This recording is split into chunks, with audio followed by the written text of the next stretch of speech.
Doctor Anil Kumar Sinha, प्रदेश संयोजक, शिक्षक प्रकोष्ठ, भारतीय जनता पार्टी बिहार प्रदेश।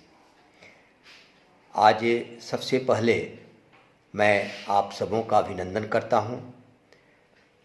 जितने सभी इस फेसबुक लाइव में जुड़े हैं, सबका मैं सम्मान करता हूं और सबको धन्यवाद देता हूं कि आज मुझे आप इस नई शिक्षा नीति 2020 पर आप सुनने जा रहे हैं।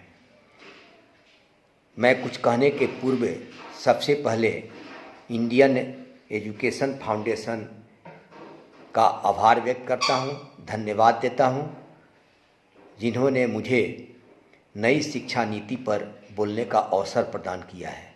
डॉक्टर संजीव का भी मैं आभारी हूं, जिन्होंने इस अवसर को प्रदान करने में मुख्य भूमिका अदा किया है। देश की आज़ादी के बाद पूर्व से चली आ रही मैकाले शिक्षा पद्धति में परिवर्तन होना चाहिए और वह परिवर्तन राष्ट्रीय आवश्यकताओं, राष्ट्रीय मूल्यों के अनुरूप होना चाहिए। इसलिए यह बात चली आ रही थी कि शिक्षा में आमूलचूल परिवर्तन होना चाहिए। मैं किसी की शिकायत नहीं करना चाहता हूं, लेकिन इतना निश्चित रूप से कहना चाहता हूं कि देश की आज़ादी के बाद शिक्षा पर जितना ध्यान दिया जाना चाहिए था, ध्यान नहीं दिया गया। कई प्रकार की कमेटियां बनी। डॉक्टर राधाकृष्णन की कमेटी बनी, फिर लक्ष्मण स्वामी मुदलियार की कमेटी बनी, डॉक्टर DS कोठारी की कमेटी बनी। 1986 में नई शिक्षा नीति को लागू किया गया। 1992 में उसे संशोधित भी किया गया, लेकिन कई अनुभवों के बाद ऐसा लग रहा था कि हमारी शिक्षा नीति वर्तमान समय के अनुरूप, उसकी आवश्यकताओं के अनुरूप खरा नहीं उतर रही है। और आप सभी जानते हैं कि शिक्षा राष्ट्र के निर्माण और उत्थान का सबसे प्रभावी माध्यम होता है। मैं भारतीय जनता पार्टी के घोषणा पत्र की याद दिलाता हूं। 2014 में जब माननीय नरेंद्र मोदी ने उस घोषणा पत्र में कहा था कि सत्ता में आने के बाद सबसे पहले मैं अन्य कार्यों के अलावे शिक्षा में आमूलचूल परिवर्तन करूंगा। उन्होंने इसी निमित्त आते ही 2015 में एक पूर्व कैबिनेट सेक्रेटरी TRS सुब्रमण्यम के अध्यक्षता में एक कमेटी बनाई। उसने मई 2016 में उन्होंने अपना रिपोर्ट जमा किया। फिर 2017 में उस नई दी हुई रिपोर्ट की समीक्षा के लिए और उसमें सुधार के लिए देश के प्रख्यात वैज्ञानिक डॉक्टर K कस्तूरीरंगन के अध्यक्षता में एक कमेटी बनाई, जिन्होंने मई 2019 में अपनी रिपोर्ट सौंपी। सबसे बड़ी बात थी कि किसी भी देश की राजनीतिक शक्ति के पास इच्छा शक्ति होनी चाहिए किसी भी कार्य करने के लिए। शिक्षा के प्रति किसी का ध्यान नहीं था, लेकिन मैं देश के प्रधानमंत्री माननीय नरेंद्र मोदी का आभार व्यक्त करता हूं।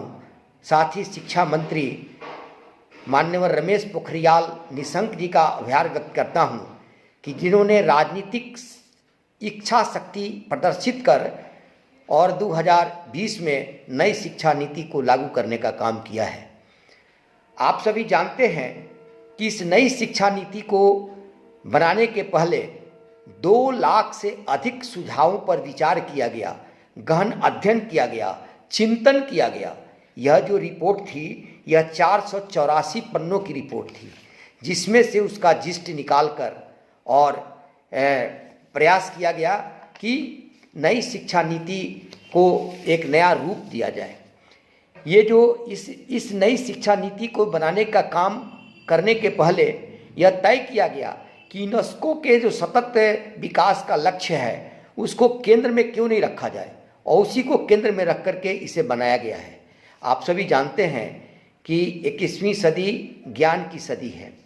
ज्ञान, विज्ञान, अनुसंधान, प्रौद्योगिकी, नवाचार से ही भारत सुपर पावर बनेगा। हमारे देश के प्रधानमंत्री चाहते हैं कि देश भारत आर्थिक रूप से भी संपन्न हो और विश्व गुरु के स्थान पर पुनः पदस्थापित हो। और आप सभी ये भी जानते हैं कि दुनिया में सबसे युवा मानस संसाधन किसके पास है? वो भारत के पास है। और दुनिया में कई देश, छोटे छोटे देश की आबादी है इतनी छोटी है कि हमारे प्रतिवर्ष निकलने वाले ग्रेजुएट की आबादी से भी कम है। अगर हम अपनी नई शिक्षा नीति के बूते इस अपार संपदा को सहेज और संवार कर और उन्हें एक निश्चित कार्य में लगा सकें तो निश्चित रूप से भारत को विश्व गुरु बनने से कोई रोक नहीं सकता है। हमारे प्रधानमंत्री ने जो निर्णय किया, मैं उस निर्णय की जानकारी देते हुए उच्च शिक्षा की ओर बढ़ूंगा। सबसे पहली बात है कि हमारे सिलेबस को कम कर दिया गया है। पुस्तकों का बोझ था उसको कम कर दिया गया है और नेशनल गोल के अनुसार नेशनल वैल्यूज के साथ जोड़ते हुए क्या क्या रिफॉर्म हो सकता है ताकि हम नई पीढ़ी को एक फाउंडेशन पैदा दे सकें, इसकी व्यवस्था की गई है। यह हमारे स्टूडेंट्स के अंदर क्रिटिकल थिंकिंग, इंफॉर्मेटिव थिंकिंग कैसे विकसित हो, इसकी चिंता की गई है। नई शिक्षा नीति को इस तरह से बनाया गया है जो हमारे युवकों को एम्पावर करेगी। और कोई भी युवा शक्ति उस राष्ट्र की शक्ति होती है। अगर युवा शक्ति एम्पावर्ड होती है तो वह निश्चित रूप से हमारा समाज एम्पावर्ड होगा और हमारा देश भी उस तरफ विकसित होगा। बच्चों को सिखाने के लिए इंक्वायरी बेस्ड बनाया गया है, डिस्कवरी बेस्ड बनाया गया है, डिस्कशन बेस्ड बनाया गया है, एनालिसिस बेस्ड बनाया गया है। इन सभी बिंदुओं पर जोड़ करके प्रयास किया गया है कि वो जुड़े रहें, बच्चे अपने जड़ से जुड़े रहें और अपने प्रारंभिक शिक्षा प्रारंभ करते ही उन्हें एक एक बिंदुओं का ज्ञान हो। इसलिए उनको मातृभाषा की पढ़ाई से ही उनकी शिक्षा की प्रारंभ की घोषणा की गई है। इतना ही नहीं बल्कि हायर एजुकेशन को भी मेन स्ट्रीम से मुक्त कर दिया गया है। यह सबसे बड़ी बात है।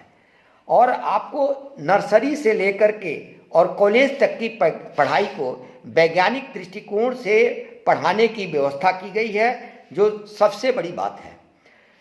तेजी से बदलते हुए समय और तेजी से बदलते हुए ज़रूरतों के हिसाब से नई शिक्षा नीति को बनाया गया है ताकि नेशनल कंस्ट्रक्शन के काम में, नेशनल बिल्डिंग के काम में हम कंस्ट्रक्टिव भूमिका अदा कर सकें।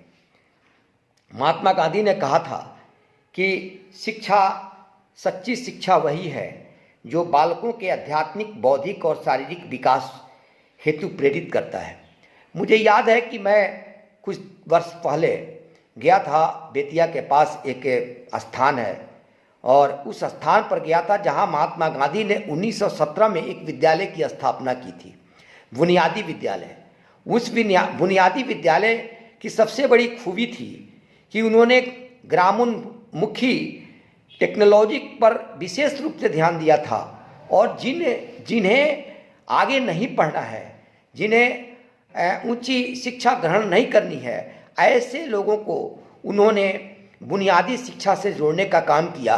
लोहारगिरी सिखाना शुरू किया, बढ़ईगिरी सिखाना शुरू किया और छोटे छोटे खिलौना बनाना शुरू किया, चटाई बनाना शुरू किया और उस ढंग से ऐसे लोगों को छोटे छोटे उद्योग प्रारंभ करके अपने जीवन यापन को कैसे अच्छा कर सकते हैं, इसकी व्यवस्था उस बुनियादी विद्यालय में किया गया था, जिसकी कालांतर में उस विद्यालय की बिल्कुल नींव ही समाप्त कर दी गई और उसकी जो भूमिका थी वही समाप्त कर दी गई। आप कल्पना कर सकते हैं कि महात्मा गांधी की सोच कितनी बड़ी सोच थी। इसलिए इस बार की जो नई शिक्षा नीति है, उस शिक्षा नीति को 21वीं सदी के जरूरत से बनाया गया है। ज्ञान, विज्ञान और बुद्धि कौशल पर विशेष फोकस दिया गया है। सबसे बड़ी बात यह है कि हमें क्या बनाना है। हमें एक अच्छे इंसान का विकास करना है जो तर्क संगत विचार करे, उस तरह के कार्य करने में सक्षम हो, ऐसा इंसान हो जिसमें करुणा और सहानुभूति, साहस, लचीलापन, वैज्ञानिक चिंतन, रचनात्मक कल्पना शक्ति, नैतिक मूल्य और आधार हो। हमारे प्रधानमंत्री ने कहा, बड़ी अच्छी बात कही कि जड़ से जग तक, मनुष्य से मानवता तक और अतीत से आधुनिकता तक ले जाने का काम यह शिक्षा नीति करेगी, उनका ऐसा विश्वास है। निश्चित रूप से आप एक एक बिंदुओं को जब देखेंगे तो लगेगा कि इस विषय पर विशेष रूप से ध्यान दिया गया है और जो पहले की शिक्षा थी रटने रटाने के तौर तरीके से अलग हटकर निकालकर अब विज्ञान, बुद्धि, कौशल पर अधिक फोकस दिया गया है। आप कल्पना करिए कि अगर कोई किसी व्यक्ति का निर्माण होता है, अगर वो अपनी पढ़ाई करने के बाद भी पुनः सड़क पर घूमता है, अगर किसी काम के लायक नहीं रहता है, तो फिर उस देश का विकास कैसे कर सकता है, उस समाज का उत्थान कैसे हो सकता है। इसीलिए हम इस नई शिक्षा नीति के अंतर्गत जो सारी विषय को रखा गया है वह अपने आप में एक बहुत ही समस्या मूलक विषयों को दूर करके और समाधान करके लाया गया है। तकनीकी शिक्षा, व्यावसायिक शिक्षा, आर्थिक प्रबंधन के लिए हमारे नौजवानों को अपने देश में ही पूरी सुविधा मिल सके, इसकी पर्याप्त व्यवस्था की गई है। किसी भी प्रकार की शिक्षा पाने वाले नौजवानों को पहले व्यक्ति बनना आवश्यक है। और सबसे बड़ी बात यह है कि नई शिक्षा नीति में राइट टू एजुकेशन को 14 साल से बढ़ाकर माध्यमिक स्तर तक एजुकेशन फॉर ऑल का लक्ष्य रखा गया है और 2030 तक आते आते 18 वर्ष तक के सभी बच्चों के लिए मुफ्त और अनिवार्य शिक्षा दी जाएगी। कम से कम 5वीं तक की पढ़ाई मातृभाषा में या क्षेत्रीय भाषा में करने की व्यवस्था की गई है। आज की स्कूली शिक्षा ज़्यादा जोर शैक्षिक पाठ्यक्रम पर है, लेकिन नई शिक्षा नीति में पाठ्येतर क्रियाकलापों और वोकेशनल शिक्षा पर अधिक जोर दिया गया है। सबसे बड़ी बात यह है कि कोडिंग जैसे आधुनिकतम वोकेशनल प्रशिक्षण 6ठे क्लास से ही उपलब्ध हो जाएगा, ताकि आगे चल करके बच्चों को किसी भी प्रकार की कठिनाई उत्पन्न न हो।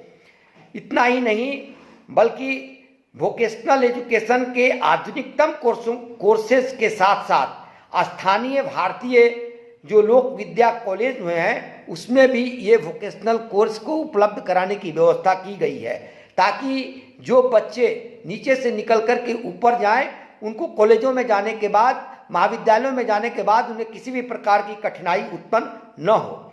विद्यालय शिक्षा में स्ट्रीम के बंटवारे में लचीलापन होगा, अर्थात कॉमर्स, विज्ञान या विज्ञान का छात्र मानविकी के विषय भी पढ़ सकेगा। यह लचीलापन सिर्फ विद्यालय तक ही नहीं सीमित रखा गया है, बल्कि इस लचीलापन को उच्च शिक्षा नीति तक ले जाया गया है। गांधी जी के श्रम के सिद्धांत के अनुसार अब वोकेशनल कोर्स की पढ़ाई 6ठे क्लास से तो शुरू होगी ही, साथ ही साथ 9वीं और 12वीं क्लास तक सेमेस्टर में परीक्षा होगी। स्कूली शिक्षा को 5+3+3+4 फार्मूले के तहत पढ़ाया जाएगा। अब मैं हायर एजुकेशन की तरफ बढ़ता हूँ। सबसे बड़ी बात यह है कि हायर एजुकेशन किसे लेना है। ये एक बहुत बड़ी आज समस्या थी कि बच्चा पढ़ रहा है, तब तक पढ़ रहा है जब तक कि उसकी पढ़ाई समाप्त नहीं होती है। बहुत सारे बच्चे पढ़ रहे थे, लेकिन पढ़ने के बाद किसी कारण से उनकी परीक्षा छूट जाती थी तो पुनः उसको वहाँ से शुरुआत करनी पड़ती थी जहाँ से उन्होंने पढ़ाई की समाप्ति की थी। लेकिन इस नई शिक्षा नीति में मल्टीपल एंट्री एग्जिट के तहत अंडर ग्रेजुएट प्रोग्राम 3 या 4 साल का होगा। इंटीग्रेटेड बैचलर्स मास्टर्स 5 साल का होगा। जिन्हें उच्च शिक्षा नहीं लेनी है उनके लिए 3 साल की डिग्री होगी। वो 3 साल की डिग्री लेने के बाद वह ग्रेजुएट कहलाएंगे, लेकिन उसके बाद वे उनको अगर उच्च शिक्षा लेनी होगी तो 4 साल का ग्रेजुएशन करना पड़ेगा और उसके बाद 1 वर्ष में वह एमए कर सकेंगे और उसे एमए करने के क्रम में वो शोध कार्य से भी जुड़ेंगे और उसके बाद वो पीएचडी कर सकते हैं। पीएचडी करने के बाद एमफिल की जो व्यवस्था थी उसे हटा दी गई है। अगर किसी कारण से बच्चा अगर बीच में ही पढ़ाई छोड़ देता है तो उसे 1 वर्ष में सर्टिफिकेट दिया जाएगा, दूसरे वर्ष में वह उसे डिप्लोमा का सर्टिफिकेट दिया जाएगा और अगर वो 3 साल की कोर्स को पूरा कर लेता है तो उसे डिग्री प्रदान किया जाएगा, यानी उसकी पढ़ाई कहीं ना कहीं बेकार नहीं जाएगी। व्यावसायिक शिक्षाओं को नई दिशाओं के साथ एक नई नीति के दायरे में लाने का प्रयास किया गया है। स्कूली शिक्षा के साथ कृषि शिक्षा, कानूनी शिक्षा, चिकित्सा शिक्षा और तकनीकी शिक्षा जैसी व्यावसायिक शिक्षा को जोड़ने का प्रयास किया गया है ताकि बच्चा अगर चाहे तो अपनी पढ़ाई कहीं से भी शुरुआत कर सकता है, कहीं भी ब्रेक कर सकता है और पुनः ब्रेक करने के बाद वह अपनी पढ़ाई को जारी रख सकता है। ये शिक्षा पद्धति की सबसे बड़ी खूबी है। आज देश में युवाओं की बड़ी तादाद के रचनात्मक उपयोग करने के लिए शिक्षा क्षेत्र में 2035 तक 3.5 करोड़ नई सीटें जोड़ी जाएगी। थोड़ा सा मैं बताना चाहता हूं कि अभी हमारी जो GER है वह 26.3 है, यानी उसे 2035 तक 50% करने की योजना बनाई गई है ताकि देश का हर दूसरा व्यक्ति उच्च शिक्षा हासिल कर सके। ये एक बहुत बड़ी बात है जिसे इस शिक्षा नीति में जोड़ने का काम किया गया है। अब मैं आपको बताना चाहता हूं कि भारत की जो वर्तमान स्थिति है उस वर्तमान स्थिति में हमारे यहाँ लगभग all India survey on higher education के तहत 993 विश्वविद्यालय हैं, 39,931 महाविद्यालय हैं और 10,725 स्टैंड एलोन इंस्टीट्यूशंस हैं। साथ ही साथ 298 यूनिवर्सिटी एफिलिएटेड हैं, 385 यूनिवर्सिटी जो प्राइवेटली मैनेज किए जाते हैं वह उनकी संख्या 385 है। साथ ही साथ 548 जनरल कॉलेजेस हैं, 142 टेक्निकल, 63 एग्रीकल्चर कॉलेजेस और उससे एलाइड जुड़े हुए कॉलेजेस हैं, 58 मेडिकल, 23 लॉ, 13 संस्कृत और 9 लैंग्वेज यूनिवर्सिटीज़ हैं। रेस्ट 106 यूनिवर्सिटीज़ और हैं जो अदर कैटेगरी के हैं। आज सबसे ब53 बात यह है कि हमारे कॉलेज के अंदर पढ़ने वाले जो बच्चे हैं उनकी क्या स्थिति है। 60.53% कॉलेजेस रूरल एरियाज में हैं और 11.40% कॉलेजेस वह फीमेल के लिए हैं जो रूरल एरियाज में हैं। मात्र 2.5% कॉलेजेस के अंतर्गत PhD प्रोग्राम चलता है और 34.9% कॉलेजेस के अंदर पोस्ट ग्रेजुएट लेवल की स्तर की पढ़ाई होती है। अब आप ये कल्पना कर सकते हैं कि इनकी क्या स्थिति है। 34.8% कॉलेजेस जो सिंगल प्रोग्राम चलाते हैं, जिसमें से 83.1% केवल प्राइवेटली मैनेज्ड हैं। साथ ही साथ 38.1% कॉलेजेस BEd कोर्सेज चलाते हैं। अब इनकी स्थिति तो मैंने इसलिए बताया कि आपके ध्यान में आए कि इनकी क्या स्थिति है, इसलिए मैंने इनकी चर्चा की, इन कॉलेजेस की संख्या बताने का प्रयास किया। अब इसके बाद मैं बता रहा हूं कि क्या क्या नई शिक्षा नीति में जोड़ी गई है। इसीलिए कि नई शिक्षा नीति से स्ट्रीम को बिल्कुल हटा दिया गया है, स्ट्रीम कोर्सेज को बिल्कुल हटा दिया गया है जो पहले से चली आ रही थी। विषय उससे अलग व्यवस्था की गई है।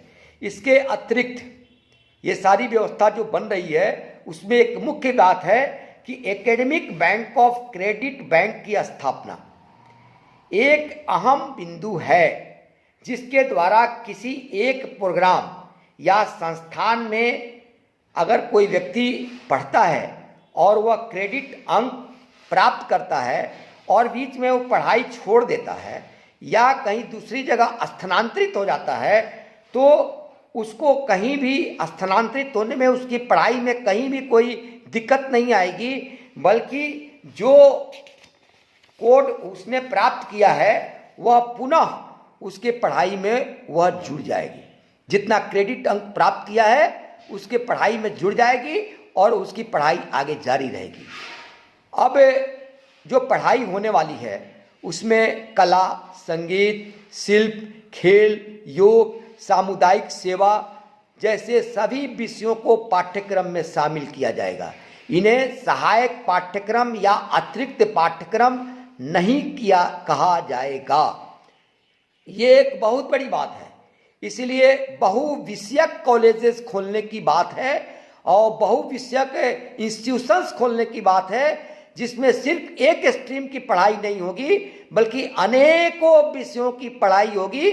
जो बच्चे जिस विषय को लेके आगे बढ़ना चाहते हैं, अगर कोई बच्चा पढ़ाई कर रहा है, उससे बात नहीं समझ में आ रही है, वो दूसरा कोर्स करना चाहता है, दूसरी नौकरी करना चाहता है, वो बीच में नौकरी कर सकता है, फिर पुनः अपने पाठ्यक्रम के तरफ आगे आकर के बढ़ करके पुनः उस पढ़ाई को पूरा कर सकता है। इस शिक्षा नीति की बहुत बड़ी विशेषता है। उच्च शिक्षा में समग्र एकीकृत नीति लागू निर्धारण हेतु एक सिंगल रेगुलेटर भारत उच्च शिक्षा आयोग HECI का गठन किया गया है, जिसमें चिकित्सा और कानूनी शिक्षा को छोड़ करके यह आयोग काम करेगा। अब जो UGC चला रहा था, AICTE चला रहा था, उसके जगह पर सिर्फ एक रेगुलेटर काम करेगा जो सबको देखने का काम करेगा। अब आजकल आप देख रहे हैं कि अनेकों प्रकार की समस्याएं हमारी खड़ी हो रही हैं। आज कोरोना के चलते जो महामारी है, जो नए नए रिसर्च हो रहे हैं, विश्व में रिसर्च हो रहे हैं, आज उसी के तर्ज पर, यानी अमेरिका की नेशनल साइंस फाउंडेशन की तर्ज पर हमारे यहाँ भी नेशनल रिसर्च फाउंडेशन का गठन किया जाएगा, जिसमें साइंस के साथ साथ सोशल साइंस को भी शामिल किया जाएगा। यह फाउंडेशन बड़े बड़े प्रोजेक्ट को फाइनेंसिंग करने का काम करेंगे। यह शिक्षा के साथ साथ रिसर्च प्रोजेक्ट्स को भी आगे बढ़ाने में सहयोगी होंगे और जो आज वर्तमान समय में या आने वाले समय में भी जो विभिन्न प्रकार की बीमारियां उत्पन्न हो रही हैं या विभिन्न प्रकार के जो रिसर्च शोध कार्यों की आवश्यकता होगी, उन्हें गति देने का काम ये करेंगे। इस शिक्षा नीति में सबको ध्यान में रख कर के कार्य को बनाया गया है। जैसे SC हैं, ST हैं, OBC हैं और गरीब वर्ग के मेधावी छात्रों के लिए सार्वजनिक कॉलेजों के अलावे निजी क्षेत्रों के उच्च शिक्षा संस्थानों में भी उन बच्चों के लिए छात्रवृत्ति और मुफ्त शिक्षा के प्रावधान किए जा रहे हैं। सबसे बड़ी बात यह है कि निजी संस्थानों को फीस की मनमानी बंद करने के लिए कैंपिंग का ही अहम प्रावधान किया गया है। सार्वजनिक या निजी संस्थानों में ऑडिट और प्रकटीकरण के भी समान मानक होंगे, चाहे वो प्राइवेट हो चाहे वो सरकारी हो। महाविद्यालयों की संबद्धता 15 वर्षों में चरणबद्ध ढंग से समाप्त की जाएगी। ये एक बहुत बड़ी समस्या थी कि ऑटोनोमी यानी स्वायत्तता की मांग चली आ रही थी और आज भी कुछ एक कॉलेजेस हैं जो अधिकांशतः प्राइवेट कॉलेजेस हैं जिन्हें डिग्री देने की व्यवस्था उनके अंदर है और वो अपने मूल्यांकन भी करते हैं, स्वयं करते हैं और उनको वो डिग्री देने का प्रावधान उनके अंदर किया गया है। लेकिन अब यह प्रयास किया गया है नई शिक्षा नीति के तहत कि महाविद्यालयों की संबद्धता 15 वर्षों में चरणबद्ध ढंग से समाप्त की जाएगी और सभी को ऐसी व्यवस्था लागू की जाएगी कि वो अपने को प्रमोट कर सकें, अपने स्तर में गुणात्मक परिवर्तन ला सकें और उन्हें एक स्वायत्त शासित डिग्री प्रदान करने वाले महाविद्यालय के रूप में उन्हें विकसित किया जा सके। यह एक बहुत बड़ी बात है जो इस नई शिक्षा नीति में लागू किया गया है। एक सबसे बड़ी बात यह है कि हम सभी चीज़ लागू करते हैं, लेकिन किसके बल पर? आज सभी कार्यों को करने के लिए योग्य व्यक्ति की आवश्यकता होती है, योग्य व्यक्ति के मार्गदर्शन की आवश्यकता होती है, जिसे हम तथाकथित शिक्षक शब्द से संबोधित करते हैं, यानी शिक्षक। आखिर शिक्षक कहाँ से आएगा? शिक्षक प्रशिक्षण की व्यवस्था क्या की गई है? इस नई शिक्षा नीति में इस पर विशेष ध्यान दिया गया है। हमारे प्रधानमंत्री ने कहा कि a teacher learns a nation leads. निश्चित रूप से शिक्षक राष्ट्र निर्माता होता है और उस राष्ट्र निर्माता के पीछे जो मानव होता है उसकी भी तैयारी उसी ढंग से होनी चाहिए। इसलिए इस नई शिक्षा नीति में शिक्षकों के प्रशिक्षण पर विशेष जोर दिया गया है।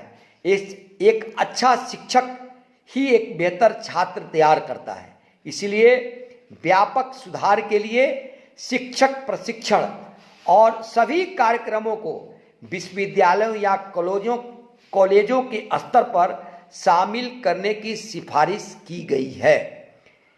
शिक्षण के लिए एक नया और व्यापक राष्ट्रीय पाठ्यक्रम ढांचा NBFTE 2021 तैयार किया जाएगा, जिसकी घोषणा इस नई शिक्षा नीति में की गई है। 2030 तक शिक्षण कार्य करने के लिए कम से कम योग्यता 4 वर्षीय इंटीग्रेटेड BEd डिग्री हो जाएगी। ये बहुत बड़ी बात है। अब कोई BEd करना चाहता है तो उसको अगर शिक्षक बनना चाहता है तो वह अपनी शिक्षा को उस ढंग से करेगा ताकि वो 4 साल में BEd की डिग्री प्राप्त कर सकता है। अगर कोई BA करने के बाद, अगर 4 साल की डिग्री प्राप्त करने के बाद भी BEd करना चाहता है तो 1 साल की डिग्री BEd पढ़ाई करके 1 साल की डिग्री ले सकता है, यानी BEd कर सकता है। इस प्रकार की व्यवस्था इसमें की गई है। अब इन शिक्षकों को देखने का काम करने के लिए, इनको समय समय पर बतलाने का काम करने के लिए एक राष्ट्रीय सलाह मिशन की स्थापना की भी व्यवस्था की गई है। अब इसमें रहेंगे कौन? तो जो उत्कृष्टता वाले जो वरिष्ठ या सेवानिवृत्त संकाय का एक बड़ा पूल बनेगा, ऐसे व्यक्तियों का एक पूल बनेगा जो कि यूनिवर्सिटी कॉलेज के शिक्षकों को लघु और दीर्घकालिक परामर्श, व्यावसायिक सहायता प्रदान करने के लिए तैयार करेंगे। ये एक बहुत बड़ी बात है और इसकी व्यवस्था भी की जा रही है। अब ऑनलाइन एजुकेशन और डिजिटल एजुकेशन पर भी पर्याप्त जोर दिया गया है। राष्ट्रीय शैक्षिक प्रौद्योगिकी सीखने, मूल्यांकन करने, योजना बनाने, प्रशासन को आगे बढ़ाने के लिए इसका उपयोग करने के लिए, माने प्रौद्योगिकी का उपयोग करने के लिए, विचारों का मुक्त आदान प्रदान करने के लिए, एक मंच प्रदान करने के लिए एक स्वायत्त निकाय NETF राष्ट्रीय शैक्षिक प्रौद्योगिकी की भी स्थापना की गई है। बहुविषयक शिक्षा एवं अनुसंधान विश्वविद्यालय की स्थापना करने की बात है। यानी एक कॉलेज होगा, उसमें सिर्फ विज्ञान की पढ़ाई नहीं होगी, उसमें सिर्फ कला की पढ़ाई नहीं होगी, उसमें सिर्फ वाणिज्य संकाय की पढ़ाई नहीं होगी, बल्कि उसमें जितने भी सारे व्यावसायिक कोर्सेज हो सकते हैं, उन सारे व्यावसायिक कोर्सेज के अलावे मानविकी विषयों की भी पढ़ाई होगी उसमें। इसीलिए बहुविषयक शिक्षा एवं अनुसंधान विश्वविद्यालय की स्थापना की जाएगी। ये एक बहुत बड़ी बात है। अभी देश में वैश्विक मानकों के सर्वश्रेष्ठ बहुविषयक शिक्षा के मॉडलों के रूप में आईआईटी और आईआईएम के समकक्ष ये बहुविषयक शिक्षा और अनुसंधान विश्वविद्यालय की स्थापना की जाएगी। ये एक बहुत बड़ी बात है। 2030 तक प्रौढ़ शिक्षा के तहत युवा और प्रौढ़ साक्षरता प्राप्त करना है, यह लक्ष्य रखा गया है। अब एक बात इस शिक्षा नीति में जो सबसे बड़ी बात है कि हमारे जो वंचित क्षेत्र हैं, यानी ऐसे हमारे विद्यार्थी हैं जो कहीं ना कहीं शिक्षा से अलग रह जाते हैं, उन्हें जोड़ने के लिए, यानी ऐसे रूरल एरियाज में शिक्षा को बढ़ावा देने के लिए उच्चतर संस्थान, शिक्षा संस्थान 2030 तक प्रत्येक जिला या उसके समीप कम से कम एक उच्च शिक्षा संस्थान स्थापित करने की योजना बनाई गई है और यह माध्यम स्थानीय भारतीय भाषाओं या द्विभाषिक होगा। ये एक बहुत बड़ी बात है और इसका उद्देश्य ये है कि सकल नामांकन अनुपात 2018 में जो 26.3 था, जिसकी मैंने पहले चर्चा की है, उसे बढ़ा करके 50% करना होगा। यानी समाज के सभी वर्गों का अगर योगदान नहीं होगा, अगर उन्हें नहीं जोड़ा जाएगा शिक्षा से, तो यह अनुपात कदापि बढ़ाया नहीं जा सकता है। इसीलिए भी ऐसी व्यवस्था की गई है।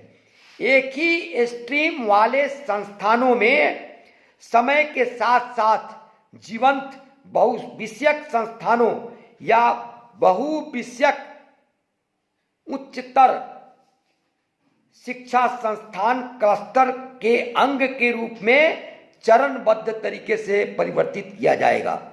अब आप कल्पना कर सकते हैं कि शिक्षा नीति को पूर्ण रूपेण लागू करने का समय 2040 तक रखा गया है। उसमें जो हमारे कॉलेजेस चल रहे हैं उन्हें बहुविषयक संस्थानों में परिवर्तित करना होगा और उस परिवर्तन में समय लगेगा।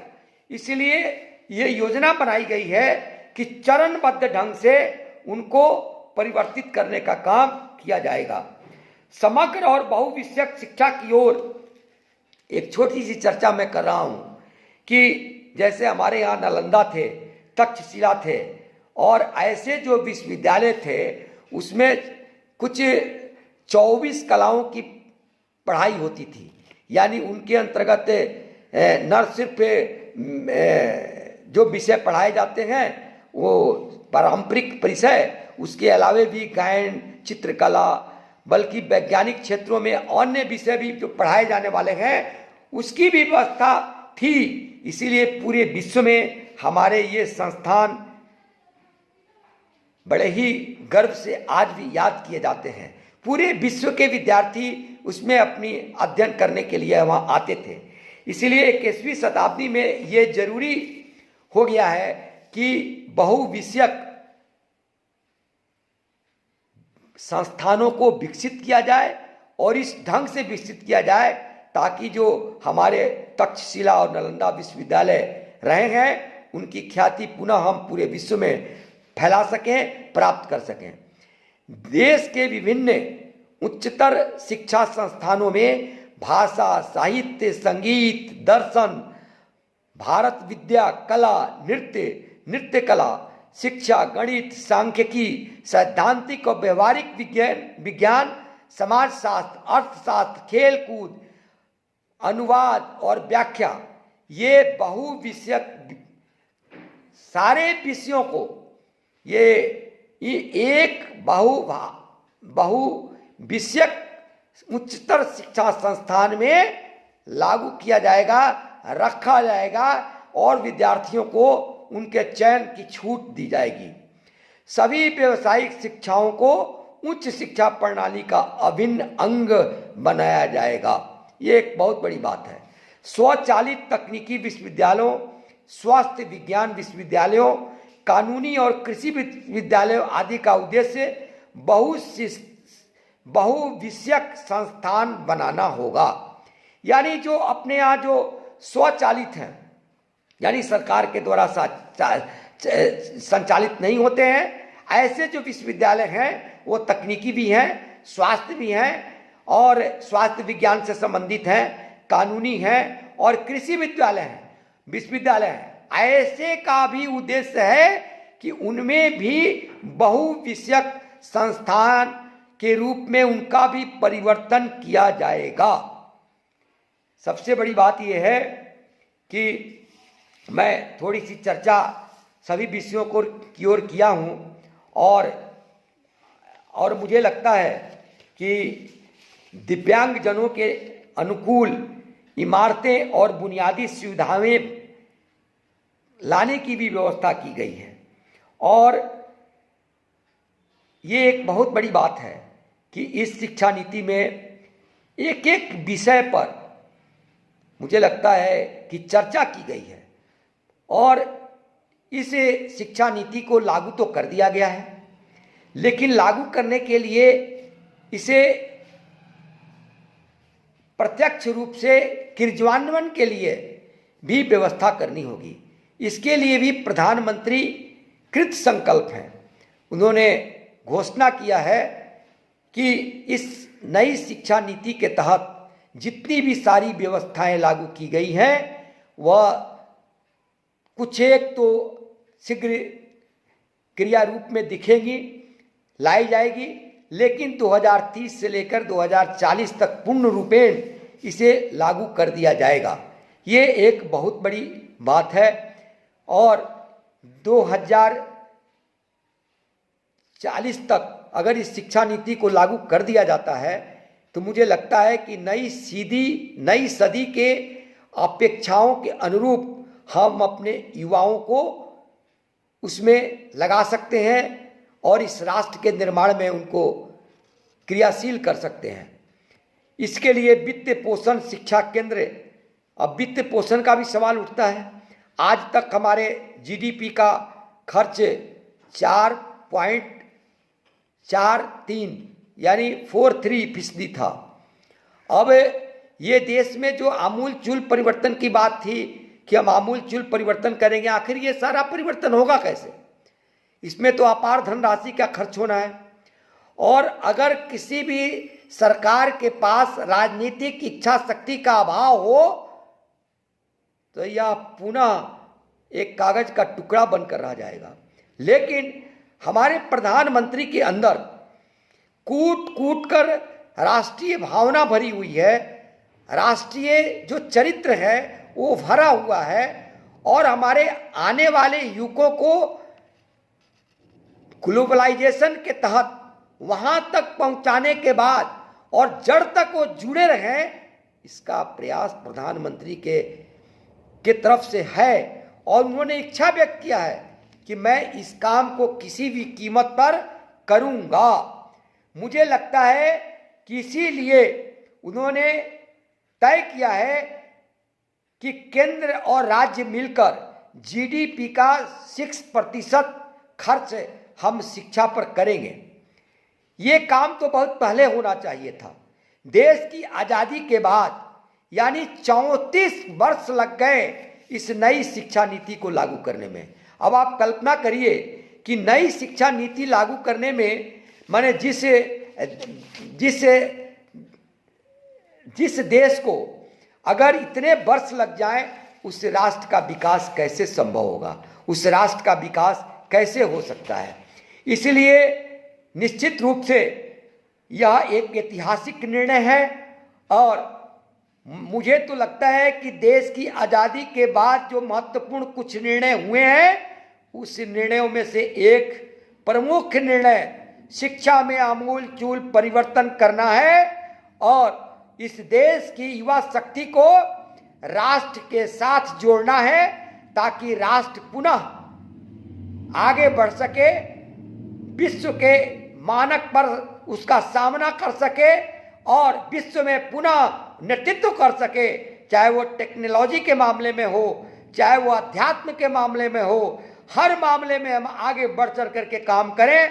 इसलिए इस शिक्षा नीति में प्रधानमंत्री की इच्छा शक्ति आज जो हमें देखने को मिलती है, हमें विश्वास है कि इस शिक्षा नीति के तहत भारत पुनः विश्व गुरु के तरफ अग्रसर बढ़ेगा, आगे चलेगा और 2040 तक सभी वर्तमान उच्च स्तर शिक्षा संस्थानों का उद्देश्य अपने आप को बहुविषयक संस्थानों के रूप में स्थापित करना होगा और सारे उस विषय की ओर बढ़ेंगे।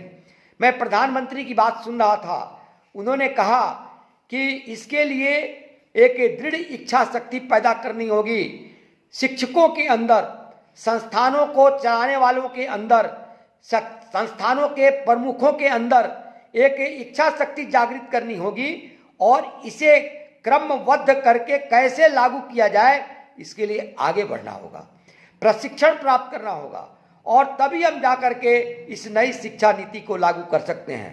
मैं इस फेसबुक लाइव पर जितने भी सारे हमारे शिक्षाविद जुड़े हैं, शिक्षक जुड़े हैं, मैं उनसे आग्रह करता हूं कि इस नई शिक्षा नीति को लागू करने के लिए उस पर बराबर चर्चा करें। और अभी वर्तमान के समय में कोरोना काल में जो समय चल रहा है उसमें प्रत्यक्ष रूप से कोई सेमिनार तो नहीं हो सकता है, लेकिन जैसे मेरी बातचीत आपसे हो रही है उसी प्रकार के वेबिनार सेमिनार की व्यवस्था किया जाए, चर्चा किया जाए और इसे लागू करने के लिए हम सभी शिक्षकों को दृढ़ संकल्पित होना पड़ेगा, तभी जाकर के हम राष्ट्र के पुनः निर्माण में अपनी मुख्य भूमिका अदा कर सकते हैं। मैं अब पुनः अपने इस आयोजक को और इंडियन एजुकेशन फाउंडेशन के चेयरमैन डॉक्टर संजीव को, साथ ही साथ पूरी फाउंडेशन को मैं बधाई देता हूं, आभार व्यक्त करता हूं जिन्होंने मुझे इस नई शिक्षा नीति पर कुछ रखने का मौका दिया और कुछ बोलने का मौका दिया। मैंने शिक्षा नीति को प्रारंभ से जोड़ते हुए उच्च शिक्षा नीति में जो मुख्य मुख्य परिवर्तन होने वाले हैं, जो योजना बनाई गई है, उनको रखने का प्रयास किया है। आपको बहुत बहुत धन्यवाद। आज मैं अंत में अपने इस देश के पूर्व प्रधानमंत्री, भारत रत्न और राष्ट्र पुरुष, युग पुरुष श्रद्धेय अटल बिहारी वाजपेयी की आज पुण्यतिथि है। मैं उनको नमन करता हूँ, सत सत नमन करता हूँ। उनकी भी इच्छा थी कि शिक्षा में परिवर्तन होना चाहिए। उनकी इच्छा को साकार करने का काम हमारे देश के प्रधानमंत्री को, जो काफ़ी यशस्वी हैं, लोकप्रिय हैं और जिनके अंदर राष्ट्रीय भावना कूट कूट कर भरी हुई है, इस मातृभूमि को पुनः विश्व के मानस पटल पर सबसे आगे लाकर रखना है, ऐसी भावना उनके अंदर भरी हुई है। मैं पुनः उनको श्रद्धेय अटल जी को नमन करता हूं और अपने प्रधानमंत्री और अपने शिक्षा मंत्री को के प्रति आभार व्यक्त करता हूं, जिन्होंने 34 वर्षों के बाद, बल्कि मैं कहूं तो देश की आज़ादी के बाद पहली बार इतने गहन चिंतन और के बाद सुझावों को पर विचार करने के बाद इस नई शिक्षा नीति को लागू किया गया है। धन्यवाद।